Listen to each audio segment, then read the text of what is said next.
नमस्कार. हिंदुस्थान पोस्टमध्ये मी हर्षद वैद्य आपल्या सर्वांचं स्वागत करतो. विक्रोळी पार्कसाईड येथे एक ईद ए मिलादच्या दिवशी एक भयानक घटना घडली. कट्टरपंथीय धर्मांधांकडून एका हिंदू तरुणाला, हिंदू व्यक्तीच्या कुटुंबियांना धमकवण्यात आलं आणि त्यांची सर्वात लोकप्रिय आवडती घोषणा म्हणजे सर तन से जुदा अशा पद्धतीच्या धमक्या सुद्धा देण्यात आल्या. नेमकी घटना काय होती? हिंदूंना आज मुंबई असुरक्षित वाटते का? या सगळ्याच गोष्टींबद्दल आपण चर्चा करणार आहोत. आपल्या सोबत आहेत ज्यांच्या संदर्भात ज्यांच्या सोबत हा प्रकार घडला ते नीरज उपाध्याय सर आणि जयेंद्र जाधव सर हे दोघेही आपल्याशी या विषयावरती चर्चा करणार आहेत, संवाद साधणार आहेत. तर मी पहिला प्रश्न सर तुम्हाला विचारतो की नेमका घटनाक्रम काय होता, घटना घडली काय आणि कशा पद्धतीने हे प्रकरण झालं? प्रथमतः जय श्रीराम. मी जयेंद्र वामन जाधव. मी व माझे मित्र म्हणजे भाऊ माझे नीरज उपाध्याय, आम्ही दोघं अमृतनगर छत्रपती शिवाजी महाराज चौक घाटकोपर इथे जायत होतो आम्ही. तर जायत असताना आपलं एक आनंदगड नाका, तिथे छत्रपती संभाजी महाराज चौक असं आपल्या शंभूराजेंच्या नावाची पाटी आहे आनंदगड नाक्याला. तर त्याच्यावरती ना या धर्मात म्हणजे मुस्लिम लोकांचं काय जुलूस का काय त्यांचं होतं ईद ए मिलादचा. त्या दिवशी त्या लोकांनी त्या मस्जिदचा बॅनर तिथे लावलेला होता. तर तो बॅनर आम्हाला दिसला. तर बॅनर दिसला तर आम्ही तिथे जे आपले पोलीस बांधव बसलेले होते, जे नाक्यावरती जे बसवले होते सुरक्षासाठी, तर त्यांना जाऊन आम्ही हा विषय सांगत होतो की साहेब, इथे छत्रपती संभाजी महाराज चौक नावाची पाटी आहे, आपल्या महाराजांचं नाव आहे, त्याच्यावरती वारंवार हे लोक बॅनर लावून तो नाव झाकण्याचा प्रयत्न करतात, रिक्षा लावतात वगैरे, हे आम्ही त्यांना बोलत होतो. तर ते बोलत असताना ना आमच्यावरती म्हणजे ना आमच्यावर बाचाबाच करायला आधी 7-8 मुसलमान आले. त्यानंतर पूर्ण एकदम समुदाय एकदम तावत 100 ते म्हणजे 150 लोक होते. 100 से 150 लोग थे। उन लोग वहाँ पे हम लोग के आंग पे, हम लोग के ऊपर आने लगे, जिसमें हाथापाई हुई। हाथापाई में जेंट्स को भी लगा थोड़ा बहुत, और फिर पुलिस ने लाठीचार्ज किया, जिसमें हम लोग वहां से निकल के घर पे आ गए। घर पे आने के बाद फिर ऐसा हुआ कि थोड़ा हम लोग अलग जगह रुके, क्योंकि थोड़ा वातावरण गर्म था। पुलिस घर पे आ गई थी, तो हम लोग को लगा कि बेफालतू में हम लोग को लेके जाके वो बैठा के रखेंगे रात पर, इसलिए हम लोग थोड़ा एक साइड में बैठ गए। साइड में बैठने के बाद 3:30 बजे करीबन मेरे बहन का फोन आया मेरे को। मेरी बड़ी बहन है नीलम पांडे करके, उनका फोन आया। तो उनके लड़की का फोन आया मेरे को, बोले मामा आप घर पे आइए, कुछ तो हो गया है घर पे। मेरे को उसने फोन पे नहीं बताया क्या हुआ है, मेरे को बोला कुछ तो हो गया है, आप घर पे आइए। मैं सब लोग डर गए, आप घर पे आए। तो मैं घर पे आए, हम लोग तो देखे कि दरवाजे को, पर्दा जल के गिरा हुआ है, दरवाजे को, घर को आग लगाने की कोशिश की गई, और एक बाहर पार्टी लगाई थी जो सर तन से जुदा, तन सर से जुदा ऐसा करके एक पार्टी लगी थी वहाँ। उसके बाद हम लोग ने पुलिस की प्रक्रिया की, उसमें एफआईआर दर्ज हुआ, दूसरे दिन दर्ज हुआ एफआईआर। शाम करीबन दोपहर में एफआईआर दर्ज किया गया, और एक एफआईआर दो एफआईआर दर्ज हुआ। एक एफआईआर दर्ज हुआ हमारे इधर के लिए दर्ज हुआ, जो हमारे मेरे घर को आग लगाने की कोशिश की गई। एक एफआईआर दर्ज हुआ जो नीचे हम लोग पे हमला किया था उस चीज के। अब तक का ये विषय हुआ। सर, मला तुम्हाला ह्याच्यावरती संपूर्ण प्रकरण ऐकल्यानंतर तुम्ही जेव्हा सांगत होता ते प्रकरण प्रचंड गंभीर आहे आणि हे खरोखरच कुठल्याही माणसाला एक थरकाप उडवणारं प्रकरण आहे, घाबरवणारं प्रकरण आहे. तर मला तुम्हाला असा प्रश्न विचारायचा आहे की अशा पद्धतीच्या घटना यापूर्वी घडल्या होत्या का? अशा पद्धतीचं वातावरण तुम्ही जिथे राहताय तिथे अशा पद्धतीचं दहशतीचं वातावरण कायम असतं का? अशा पद्धतीचा कट्टर त्या मुस्लिम लोकांकडनं हा त्रास तुम्हाला वारंवार होतो का? ये तकलीफ यहाँ पे हर बार है, और ये चीज हम लोग के साथ तक ये बोर्ड लगा के हमको डराने की कोशिश की, पर लोगों के साथ तो यहाँ मुंह पे बोला जाता है। जैसा हम लोग के इधर एक बम खाना है, मुस्लिम बहु क्षेत्र है, और हम लोग के इधर भी मुस्लिम कुछ है। अब तकलीफ ये होती है कि जब उनके खिलाफ कुछ पुलिस एक्शन करने जाइए, तो उनकी जो मतलब वो अल्पसंख्यक है, उनका आबादी कम है, ये सब बहाना बता के कि इनके ऊपर अत्याचार करते, ये सब बहाना बना के तो उनके ऊपर सही से कार्रवाई होती नहीं। उनका मन इतना बढ़ा हुआ है यहाँ पे कि वो जैसा मन करे वैसा बर्ताव करते हैं, जो मन करे वो करते हैं, उनको कोई रोकने टोकने वाला नहीं है। पुलिस, जबकि संभाजी महाराज चौक जो बोर्ड लगा है वहां पे, वो बोर्ड के ऊपर बैनर लगाना ही नहीं चाहिए, क्योंकि वो एक संभाजी महाराज और इस्लाम, ये दोनों का जो इतिहास है वो बहुत ही विद्रोह इतिहास है, दोनों का काफी विद्रोह इतिहास है। तो भी उन लोग ने संभाजी महाराज के बोर्ड पे बैनर जानबूझ के लगा दिया। और उनका एक वो था, क्योंकि बार बार हम लोग इस चीज का कंप्लेंट कर रहे थे, तो उस दिन उन लोग का एक वही था कि हम बैनर लगाएंगे, अगर ये लोग बोलने आए तो हम इनके कुछ ना कुछ करेंगे, वरना हम इनको दिखाएंगे कि हम तुम्हारे सर पे बैठ सकते हैं और आप कुछ नहीं कर सकते। मतलब हम इधर पे ना, हमको ही लगता है कि हम दूसरे दर्जे के नागरिक, हम महसूस हो रहा है कि हम दूसरे दर्जे के नागरिक। सर, पण आता हे संपूर्ण प्रकरणाबद्दल आता इतकं दहशतीचं वातावरण आहे, ही घटना सुद्धा गंभीर आहे.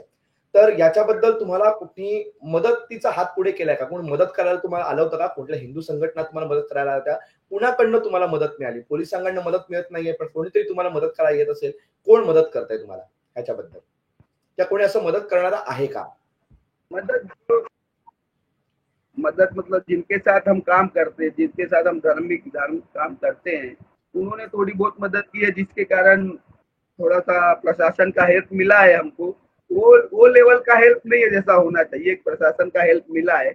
अभी तक वो संभाजी महाराज चौक जो है, जिसपे बैनर का इश्यू है, हमने बोला उधर कुछ ऐसा काम करे, बीएमसी पुलिस बोले उनको बीएमसी कुछ ऐसा काम करे ताकि वो उधर का झगड़ा और विषय खत्म हो जाए, पर उसके ऊपर भी अभी तक कुछ हुआ नहीं है। और एफआईआर भी की है तो उसमें कोई पकड़ा भी नहीं गया है। जिन लोग ने हमला किया है उनमें भी कुछ कार्रवाई क्या हुई है क्या नहीं है, कुछ हमको बताया नहीं गया है अभी तक, कुछ बुला के बताया नहीं जा रहा है।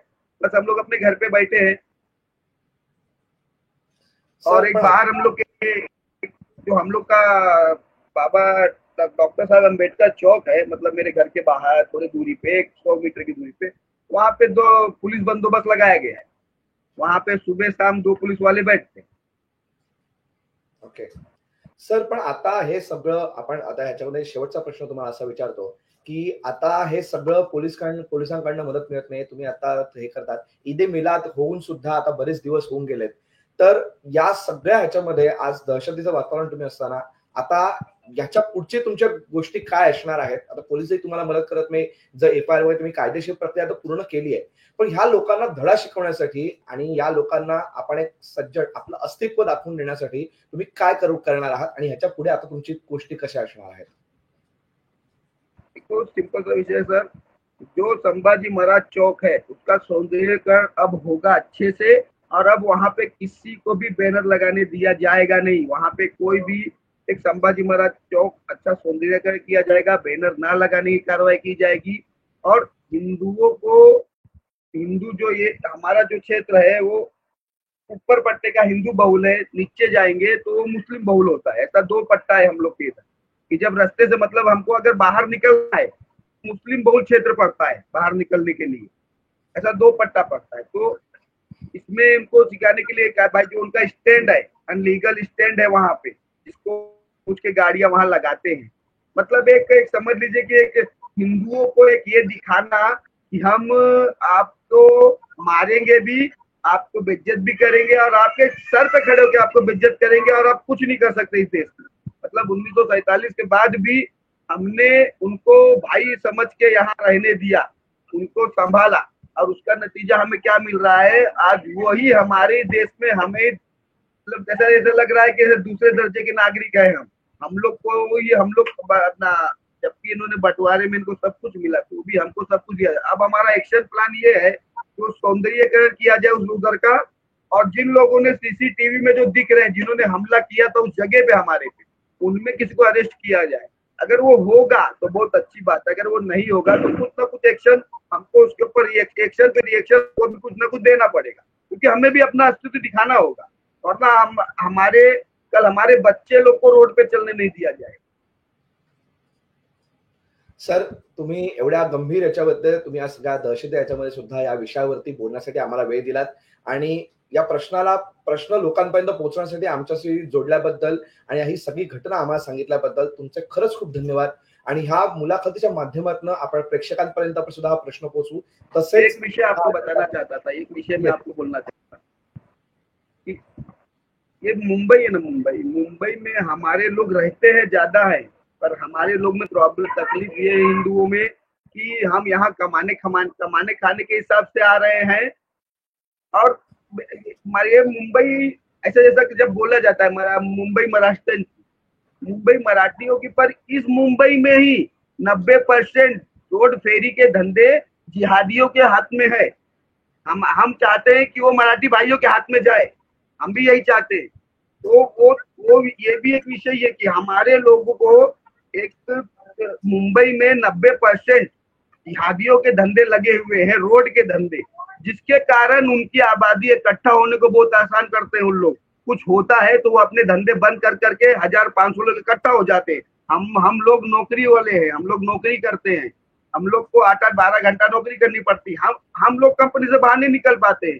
इसलिए मैं आपके माध्यम से अपने सभी हिंदू भाइयों से निवेदन करूंगा कि ज्यादा से ज्यादा बिजनेसमैन, ज्यादा से ज्यादा हमको बिजनेस करना चाहिए ताकि हम लोग भी फ्री हो सके धर्म के लिए। सर, एवढ्या गंभीर विषयाबद्दल तुम्ही आम्हाला बोलायला वेळ दिलात आणि खरंच इतक्या दहशतीचं वातावरण तुमच्या आजूबाजूला आहे आणि याच्याबद्दल तरी सुद्धा तुम्ही याबद्दल आम्हाला बोलायला वेळ दिलात आणि इतक्या ज्वलंत विषयाबद्दल आम्हाला सांगितलं आणि हा विषय आता लोकांपर्यंत जास्तीत जास्त पोहोचेल आणि जास्तीत जास्त लोकांना याच्याबद्दल कळून तुम्हाला चांगल्या पद्धतीने याच्याबद्दल मदत मिळावी आणि तुम्हाला सहकार्य व्हावे अशीच अपेक्षा आम्ही व्यक्त करतो आणि जास्तीत जास्त लोकांपर्यंत हा व्हिडिओ नक्कीच पोहोचेल आणि लोक सुद्धा त्यांच्या भावना व्यक्त करतील अशी अपेक्षा व्यक्त करतो। इतक्या महत्वाच्या विषयावरती आज ही मुलाखत झाली आणि त्या खरंच गंभीर विषयाबद्दल आज सगळं त्यांनी इतकं सांगितलं। विक्रोळी पार्क साईडचा जो एरिया आहे ह्याच्याबद्दल हा सगळ्याबद्दल आपण सांगितलं। ही मुलाखत तुम्हाला कशी वाटली, हा विषय तुम्हाला कसा वाटला हे आम्हाला कमेंट बॉक्समध्ये नक्की सांगा आणि असेच माहितीपूर्ण व्हिडिओज बघण्यासाठी हिंदुस्तान पोस्ट युट्यूब चॅनलला सबस्क्राईब करा आणि फेसबुक पेजला लाईक फॉलो करायला विसरू नका। धन्यवाद।